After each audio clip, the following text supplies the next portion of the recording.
We love our pets. They're our best friends as we navigate life's ups and downs with a wag or a purr just when we need it. The Royal Veterinary College is there for our pets, home to Europe's largest small animal referrals hospital, with over 200 specialists providing expert care 24 hours a day, 365 days a year. The bond between a pet and their person is worth fighting for, and that's the belief that inspired the RVC Memory Tree, a beautiful handmade sculpture standing in the heart of the RVC Small Animal Referrals Hospital, adorned with gold, silver and copper leaves, each one engraved with the name of a beloved pet, and each one funding the extraordinary work happening there every day. For just £10 a month, you can dedicate a leaf in the name of your pet, celebrating your pet's life, whilst also helping to fund life-saving treatment and care for animals in need. Visit rvcact.com/memory tree to dedicate a leaf today and let your pet's memory live on. Hey, my dog lovers, stop picking hairs off your jumper and listen up. The National Dog Survey from Dogs Trust is back, and whether you have your own dog or just admire them from afar, we want the full scoop. From the joyful moments that make you laugh to the soggy splashed-filled ones you'd rather not relive. Just 15 minutes today could make a huge difference for the nation's dogs of tomorrow. Join our muddy trousered community by searching Dogs Trust National Dog Survey.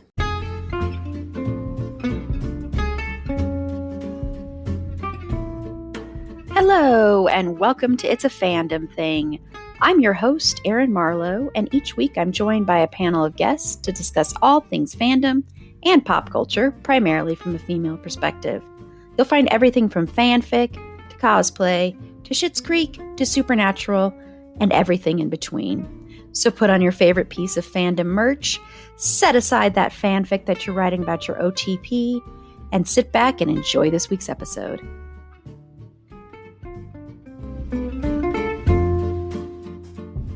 Hello, and welcome to this week's episode of Pop Culture and Fandom News. I'm your host, Erin Marlowe, and on Friday's episode, it is that time of year. It is time for us to return to Babylon and talk about Queer as Folk. It's our annual conversation, and of course, joining me, as she does every year, is Ishelle. So hello, Ishelle. Hello. Happy Pride, everyone. Thank you so much for joining me. And I'm so excited, of course, to be talking about season 3. I was like, oh, yeah, this is when the season started to be a little bit shorter. So I was like, oh, this one only has 14 episodes. But there's still a lot to talk about. So I kind of hope I divided it well. I sent you both outlines in advance so you'd kind of know what the second part would be. I'm excited to talk about it, though. It's not. Yeah, so I'm really excited. Okay, but before we get into Queer as Folk, let's get into some pop culture and fandom news. So, Ishelle, what is one thing you want to talk about in pop culture or fandom? Okay, I'm just going to preface this by saying I realize I got a lot of nerve because I definitely had a podcast for like 3 years, and I love doing your podcast. But I have just got to say, sometimes fandom is annoying. Oh my gosh. I agree 100%. So freaking annoying. And like I've seen it in all these ways. And I'm a person I'm not even on the socials. Like I see things here and there just because of some of the nature of what I do and just people I'm around and things like that. So I'm aware of some things, at least like from a little bit of distance. But oh my gosh, it is so annoying sometimes. Like one thing that we had a watch party for The Vampire Lestat when that came out. A great episode, in my opinion. And so afterward, of course, because we're watching this show, my friend who is on all the socials, his phone has picked up on the fact that we're watching this show. So we're seeing all this stuff. And we're reading people's, I don't know if it's tweets or threads, I don't know what we're reading. But anyway, and they're like, well, as a 50-year fan of this, and I'm like, shut up. Not everybody was born 50 years ago. Just have your opinion. I mean, people really don't know how to just have their opinions on their own anymore. And this is the why I said I had to preface this by being like, look, I know that I was a host of a podcast. But still, even with that, it's like, I'm just saying what I think, and you can do what you want with it. You also don't have to choose to engage with it. But this is obviously for engagement and like rage. And we don't know how to just enjoy stuff anymore or just kind of say what we think and move on from it. It has to become this whole deal, and like who's qualified to say this and who can't say that and it is just freaking annoying the way that we consume things these days. And I'm like, I would love to go back to some of my favorite shows I watched in complete solitude.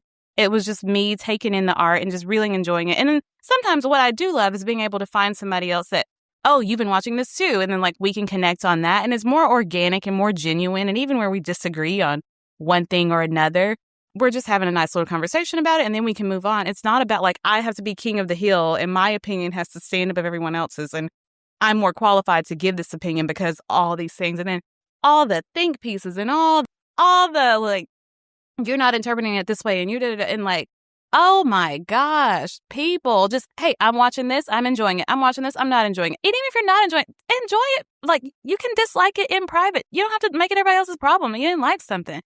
I mean, it is just, and again, it's one thing to just like drop off your opinion and be able to leave it there and move on. But that's not what's happening. I mean, all of that to say, fandom can be freaking annoying. That's the thing that got me all riled up this week.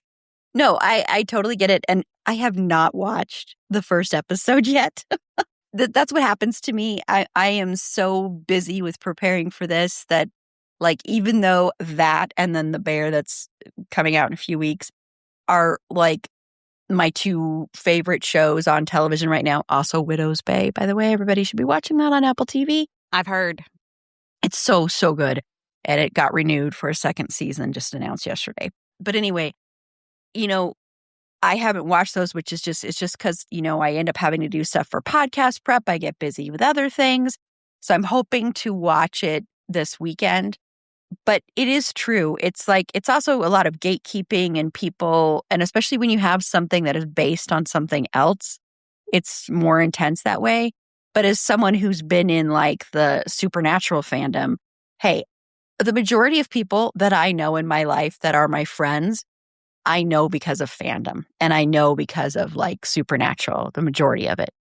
And I love that show for that. And they're a blessing and I love them and everything. But that does not mean that fandom is not absolutely annoying and the same kind of way of like, there's so much gatekeeping in that fandom because you have people that like, I watched it when it was originally on. And then you have people that are new fans who can be annoying too. And it's just all of this, like, you're not watching the show the way I watched the show. I mean, it's one thing, and we do that on this podcast, when we sit there and dissect and look at stuff deeply and analyze things, which I think we should do. I think that's a good thing to do. But if you are also doing that in a way where you're saying, my way is the only way to look at this stuff, I don't know. And I'm not saying I'm not guilty of having done that before, because I think we all are, but it's just kind of, it makes fandom less inclusive and prohibits other people to get involved. And it's also just not just fandom. Like you'll see it, although the film world is fandom in and of itself, but you'll see it right now with like what we talked about last week for our main thing with the success of Obsession and Backrooms. And I mean, because Obsession keeps breaking wet records, so does Backrooms. And then earlier this year, Iron Lung. And those were all people who started on YouTube or the people that did those movies. You'll see that against them. They're like, well, they started on YouTube, so we shouldn't have as much respect. Or you'll see people go out of their way when something is so beloved to dislike something. I truly believe that. I'm not saying that it can't happen. Like, I do not like It Follows, and the majority of horror fans love It Follows. But it is true that when something is very popular, people will find a way to denigrate it or to find something wrong with it. And it's because people don't like to go with the flow and people like to get people riled up. And it's even worse with social media. I mean, social media was sort of a thing when Queer as Folk was originally on, but can you imagine, Ishel, if Queer as Folk was on now? Oh gosh! Luckily, and I will say this: like I found you because through basically a fandom experience. Yeah. I had rediscovered Queer as Folk and fallen in love with it, and I was like, oh my gosh, Well, at that point, luckily, not very many people were talking about it. It had already like, I guess it goes through waves, you know, and it was kind of on like I guess like a lower part. So I do want to say that it has its, like you were saying, you found friends through that. And, you know, and some of my favorite nights are Sunday dinners with friends while we watch one of our favorite shows. So that part of it can be okay. But oh my gosh, I could not imagine having to do Queer as Folk, especially if it's the Queer as Folk that we got, doing that with social media. Oh, I would have burned every digital device I own. Oh my God. The conversation about Brian and Justin alone. For real. Oof. I mean, oh my gosh. Oh my gosh. And could you imagine just like, and then how people bring it over to how they're harassing and attacking the people. I do remember hearing because will be relevant when we get to that episode, but Ethan, the actor who played him, and just like how people hated him in the real world. Oh, I bet. But I could just imagine how much worse that would have been if social media were around at the time. Like, Oh, yeah, I know. And that's why it's so funny, because there were conversations that I see in Heated Rivalry that happened when Queer as Folk was on, but it was so different because it was message boards, and you didn't have Twitter. You had like MySpace and stuff, but you didn't have like what we have now. And so it was a very different way to consume media with other people online than it is now. And I mean, like, just looking at like, you know, the online harassment, you know, in Supernatural, and granted, when Supernatural started, you know, online spaces were different then too. And then it gradually grew since that show started in like 2005 and then ended in 2020. So that's a huge time frame for fandom spaces. But I know for that one, anytime one of the main guys, anytime Sam or Dean were dating a woman, that actress got so much hate, and their wives get so much hate, and which is just so disgusting to me, because they're actors and they didn't write the characters. They're not the characters. They're not trying to damage your ship. And they're not, I mean, so yeah. So that's why I know if Queer as Folk was on, it would be a disaster of epic complete proportions. disaster. I think, yeah, they probably all would have been like, you know what? Forget the next season. Forget the next season. We're not doing it. Yeah, forget it. Yeah. Well, my thing is something that I'm recommending with big, huge caveats, because this will not be for everybody. I am really into Apple TV, by the way. I think Apple TV has the best programming on. It's incredible. And they don't market their stuff worth anything. It's so flippin' annoying. But a new show that's on there is Cape Fear. So it's the third iteration of the story of Cape Fear, which, if you don't know this story, it's about a convict who gets released from prison and he goes after his attorney. Well, in this one, you've got two attorneys. So you've got that are married, played by Amy Adams and Patrick Wilson. And Amy Adams was Max Cady, who's played by Javier Bardem in this one, and who was the convict who gets out, who's not a good person, but there's other stuff we haven't discovered yet that happened. And so Amy Adams was his attorney, and then Patrick Wilson was the prosecutor. And so you have like a different dynamic there. And I know this is a product that has been done many times, but it is really good. It's actually really, really good, but it's very uncomfortable to watch. And that's why I say I'm recommending this with the biggest caveats. Like, the very first episode, before you even starts, is a warning that there's suicide in the first episode. Like, graphic, though. I want to really, really hammer that home. It's graphic. It's not like insinuated. It's not like someone talking about it. There's self-harm. There are animal deaths. Lots of gross and horrible people. So it's, no, it's like, oh, what a recommendation, Erin. So, because we watched 2 episodes in a row, and I was kind of like, "Oh God, I gotta take a break from this." It's a lot. I hate Patrick Wilson's character. I love Patrick Wilson, but I hate the character he's playing, and it's just really uncomfortable. But I think it should be. And the performances are good, though, And so if you are okay with stuff that will make you really uncomfortable and you're okay with watching like some body horror elements, and if you can make it through, I'm sure there's going to be sexual assault soon. That hasn't happened yet, but if you know the story of Cape Fear, I'm sure there will be some of that.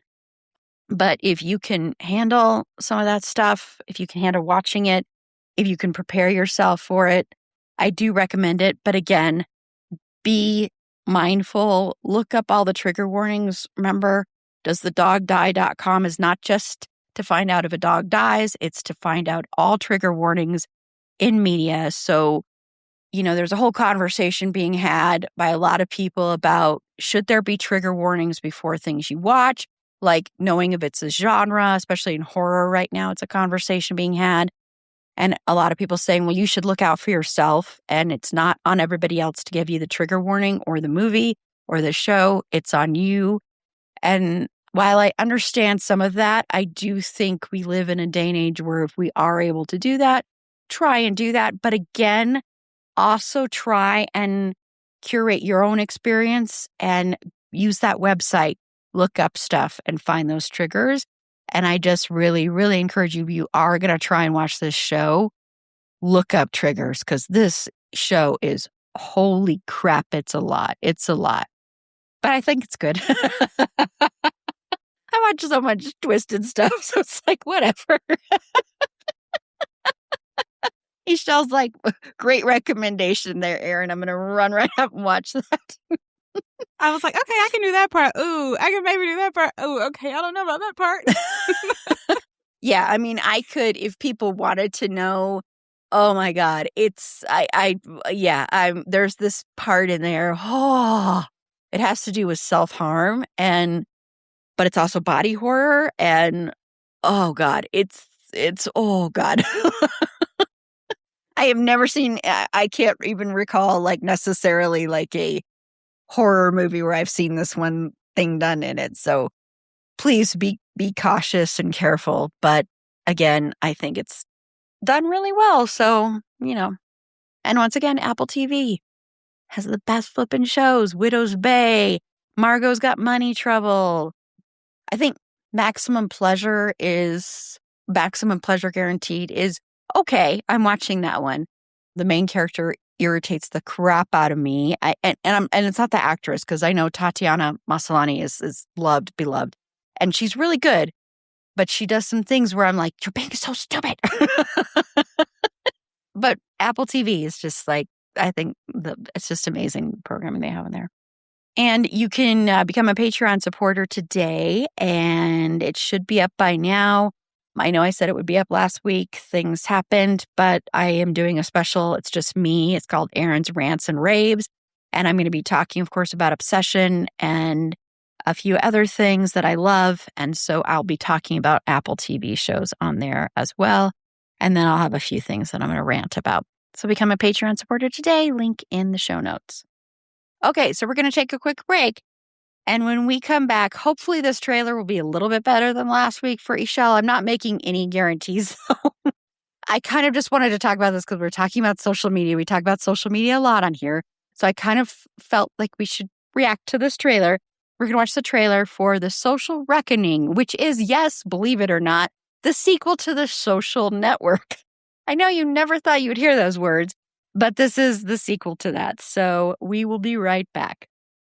Okay, so it's that time. Click pause on us, check the show notes, click the link, and play the trailer for The Social Reckoning. Or if you don't want to and you want to just hear our reactions to it, just keep listening and we'll be back in a couple of seconds. Okay, so we just watched the trailer for The Social Reckoning, which again is the sequel to The Social Network. So of course you have a different actor playing Mark Zuckerberg, and that of course is Jeremy Strong. And it's about sort of the congressional hearings when it came to Facebook, and an article that was written about Facebook and a whistleblower that worked at Facebook. And so it's kind of the next chapter in Facebook's history. I don't know. I'm making that part up, but that's kind of what it is. And this is written, of course, by Aaron Sorkin, who wrote the first one, and Aaron Sorkin's also directing this one. So, Ishelle, first off, did you like The Social Network? I did not, Your Honor. But let me tell you why. It's not because the movie was bad. Your Honor. I love that. Oh my God, I loved that. That was amazing. Let me tell Your you Honor. why I did not. Well, and no one else will know this, but when I unmute my microphone, it makes that noise that you hear in those congressional hearings when they're unmuting theirs. And so it always reminds me of that. Anyway, that movie, I have very strong thoughts and opinions about the owner of all the Meta products. I won't say those thoughts and feelings because he's literally recording me on every device I have in my home. But I just say I'm not a fan. And even though, like, I know that movie was not like a let's celebrate him and let's talk about his wonderful, just like the way that actor portrayed him, I now do not like that actor because of it. Oh, really? Yeah. Aw, poor Jesse Eisenberg. I know, and I try not to hold it against him because I have seen him in other things. But every time I see him, I have to remember, like, that's not him. That's not him. But, I mean, this looks like it would be an intriguing movie. I mean, of course, whatever reckoning they got was not to my liking, but it would be interesting to find out just, like, more about what was going on during that time. So I think it would be an interesting movie. And it looks like Wonmi, I might be mispronouncing. I love her, and I want all the beautiful things in life for her. So for her sake, I hope it does well. Yeah, I don't like The Social Network at all. I think it's boring and stupid. And I do not like Aaron Sorkin. I cannot stand Aaron Sorkin. I think Aaron Sorkin's dialogue is some of the worst dialogue ever. And I know he gets applauded left and right for his dialogue. I think it never sounds natural. It never feels real to me. So everyone's like, why in the world would you choose this? Well, I choose this because number one, it's probably going to be an awards season contender. Number two, everybody knows I love Jeremy Allen White because of The Bear. And I love a lot of the other cast as well. Second, Wumi Masaku. I think she's amazing. I think Jeremy Strong's a really good actor. I never watched, or at least I haven't watched it yet, Succession.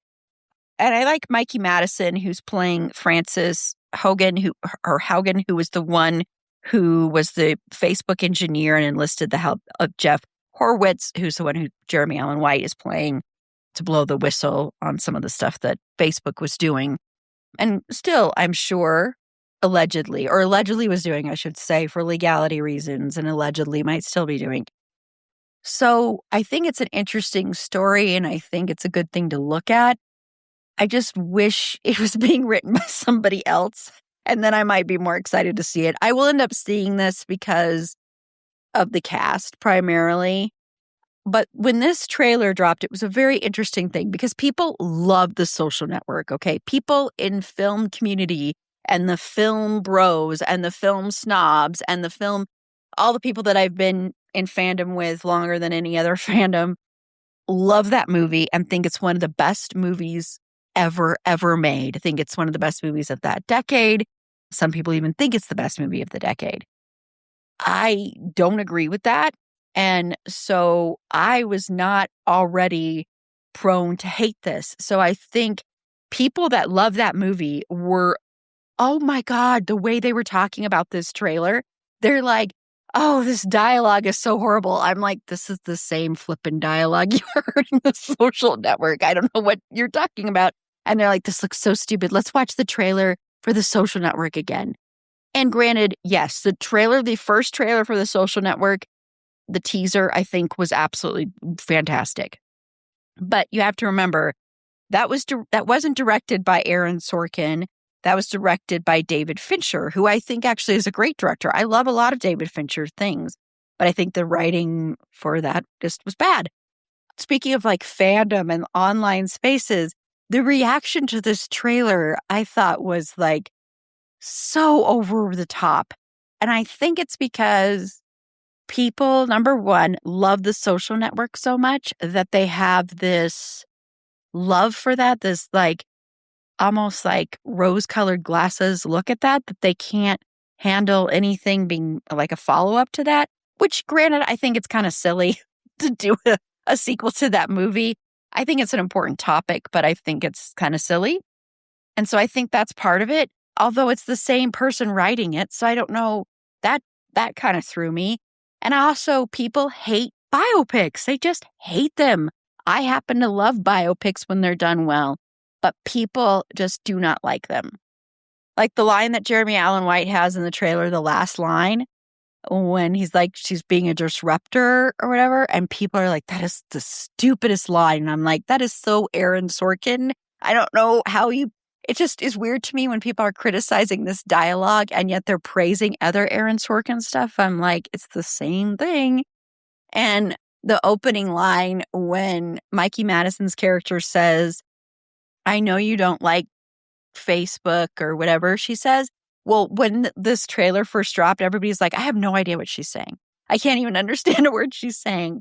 And I can understand that. I did think that I thought she said hunching at some point, and I was like, yeah, no, I can understand that. I think it's because I've watched it a few times, so then I caught on to what she was saying. But so then people were making fun of that, but then other people are like, well, actually, if you look at video footage of the woman she's playing, that's the way she talks. Because everybody's like, Mikey Madison, if you don't know, won the Oscar for Best Actress for Nora a couple of years ago. So then everybody's like, see, she's actually not a good actress. It's ridiculous. It's a trailer, everybody. And granted, we critique trailers on here now, and we made fun of Spa Weekend. And granted, I'm not like super excited for this movie either.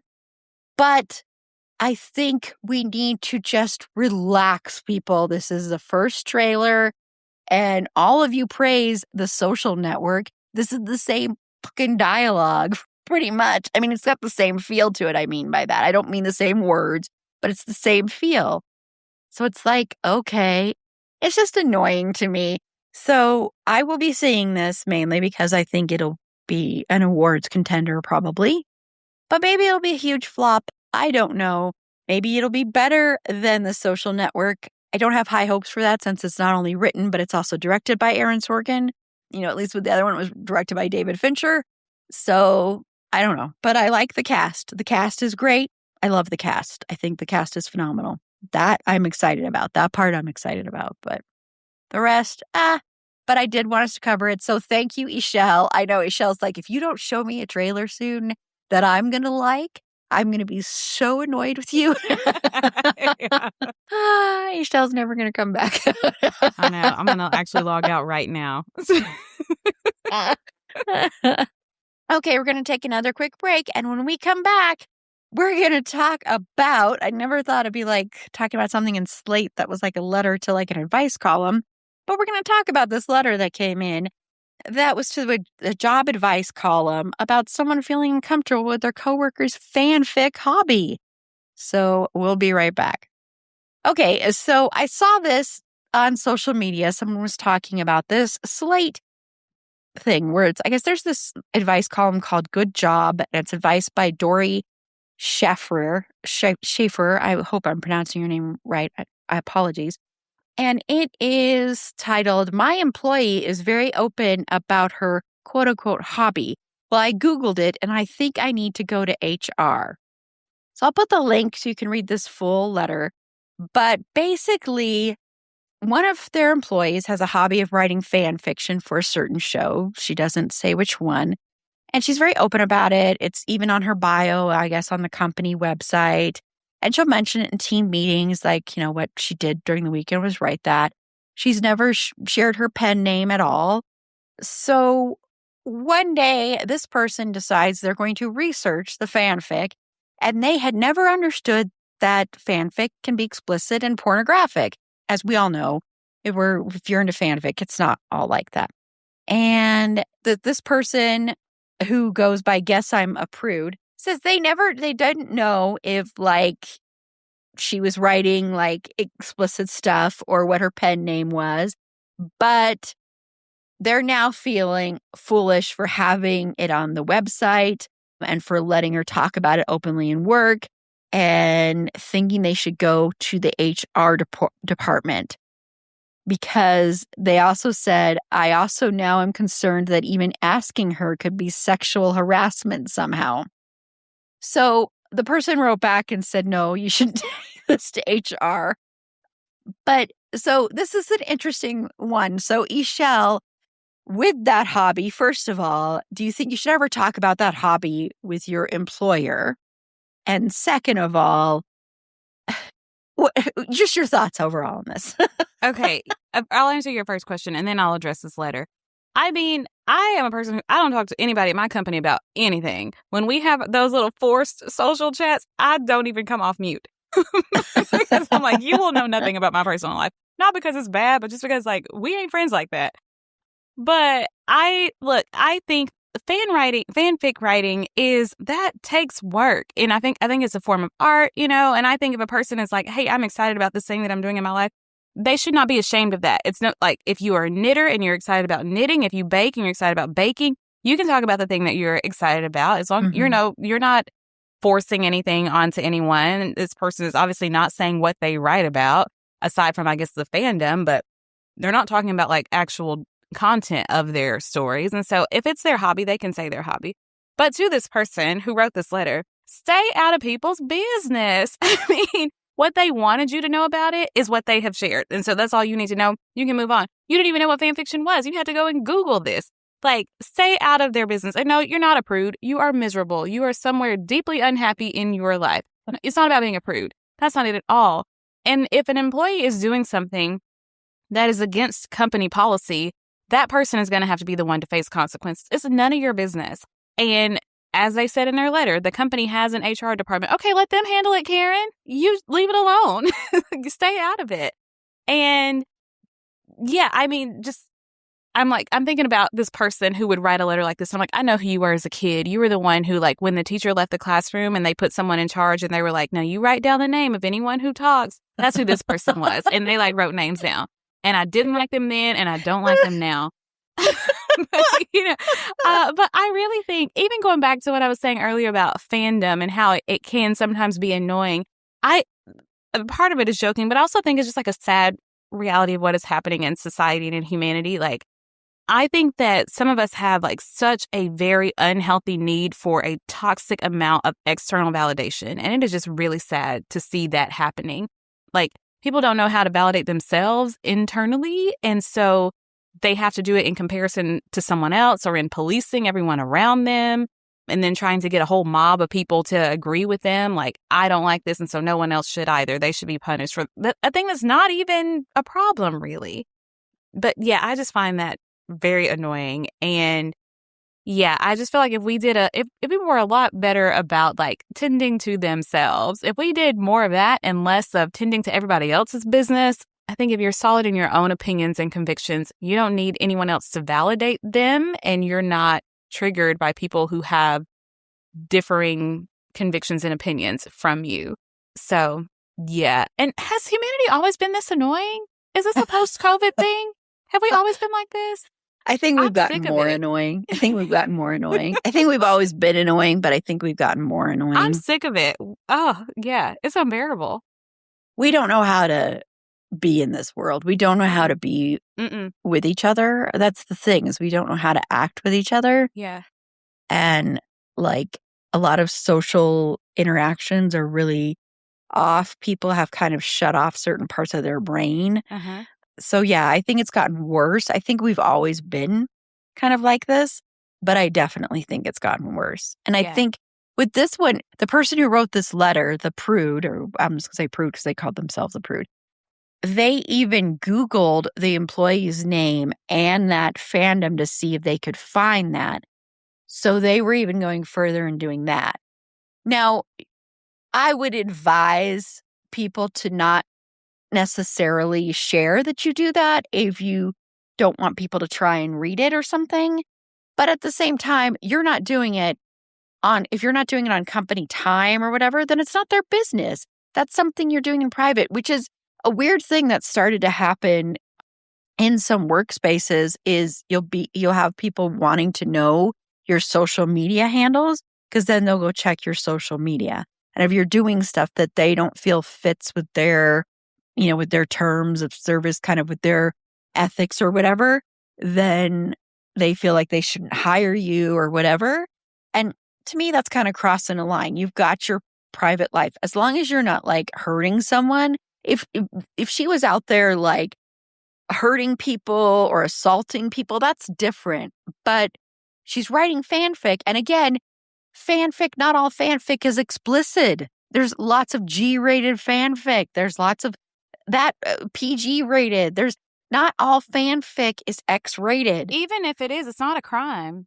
No, it's not. But I'm just saying that because this person, this prude is, and again, I'm just saying that because that's how they signed it, is just assuming automatically that she's writing that because of the fact that every single fanfic they have found has been explicit, and who knows even where they're looking because, for the most part, Archive of Our Own, you can't read a lot of the stuff on there unless you have an account. There are some things that you can, but some you can't. And who knows what they are looking at, what Prude is looking at. It could be like just a certain subset that is more pornographic, or it could be that they found a bunch of them and maybe some of them weren't pornographic, but they just focused on the pornographic ones, which we don't know this, of course. But this to me is just like, that's when it's kind of like, okay, your fandom life being judged by your other life. It's just like, but I think the employer is in the wrong here. I don't think the employee did anything wrong, but it is that thing of like, this is not a friend group. This is your work. And so people might look at it differently. And again, like you said, Ishel, things have changed a lot. And I think it's not just because of COVID. I think it's because of social media is a big reason why a lot of stuff has changed in society, because we're so connected, but we are less and less connected. We're connected, but not at all connected. Yeah, it's like access, but no consequence. That's Exactly. the problem. Like you've got access to a ton of people, and a ton of people have access to you, but a lot of times there's no consequence for it. And so you don't really govern yourself properly in that. Yeah. Yeah, exactly. Yeah. But anyway, I just wanted to mention this because I thought this was one of the most ridiculous things I've ever seen. Oh, man. And frankly, if they did go to the HR department, I hope the HR department, even though the HR department, remember, the HR department in general usually is not working for you. They're working for the company. Just remember that. But I'm really, really hoping the HR department, if they did go there, laughed at them. Seriously. And I hope if the other person finds out, they're like, I would like to report them for digitally stalking me. Yes, exactly. Exactly. Because they were Googling you were going that. to great lengths to find these things. Yeah. Yeah. Yeah. So, yeah.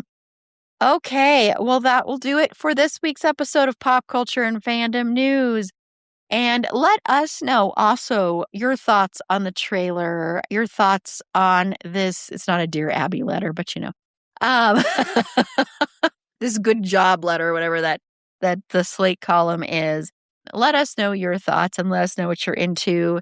And we're going to go ahead and close out. And Ishel can let everybody know about Queers and Quills. So Ishel, take it away. Yeah, absolutely. Happy to. Queers and Quills is a book convention celebrating queer joy in romance. We have a 2-day book convention happening in 2027, June of 2027. We are starting to announce our authors. You can find that on our Instagram, Queers and Quills. I think there's a Facebook page too. And there's definitely a website, queersandquills.com. And yeah, you can find all the information about who's coming. We do panels, we do some social events, some little parties, different things like that. But it's really just a weekend devoted to celebrating the people who write beautiful queer stories and write queer joy, and also just celebrating those relationship dynamics in literature. Awesome. Well, and again, the link will be in the show notes, everybody. So you can easily go over there. And I do know for a fact that they do have a Facebook page because I'm part of that Facebook group. That's how I know. I don't ever know. I know there's a website. The rest of it is above me. Yes, I know. We watched that trailer and I'm on Facebook. I understand. And believe me, I don't even like Facebook. Fergie the dog could care less about the social reckoning or the social network or most of the stuff we've talked about, well, no, Cape Fear would be fine because she loves horror movies and she loves Abbott Elementary and she loves true crime. And she's a funny dog that you can follow on TikTok at Schroeder and Fergs. That's SCHROEDERANDFERGS. It's long, but it's worth it. To find all our past episodes, links to our social media, head on over to our website. It's a fandomthingpod.com. And while you're there, consider becoming a Patreon supporter today. For as little as $3 a month, you get ad-free content. You get episodes a day early, and you get bonus content. Like we will release a bonus episode. I don't know exactly when, but we will release a bonus episode talking about the vampire Lestat. We will be doing a bonus episode on season 5 of The Bear. So those are some upcoming bonus episodes. You can listen to our previous episode talking about Interview with the Vampire, the television series. You can also listen to our episode talking about season 4 of The Bear, chock full of spoilers. So we have lots of other great content over there as well. So check the link in the show notes or go to the Support Us tab on our website, which once again is it'safandomthingpod.com. And on Friday's episode, Ishelle will be joining me again to talk about Queer as Folk. Yes, it's that time of year. So we are going to be talking about season 3, and this is part 1. So if we don't get to everything in part 1, don't worry. Hopefully we will get to it in part 2, but it should be a ton of fun. So until next time, remember, it's a fandom thing. Black Lives Matter, stop Asian hate, and free Palestine.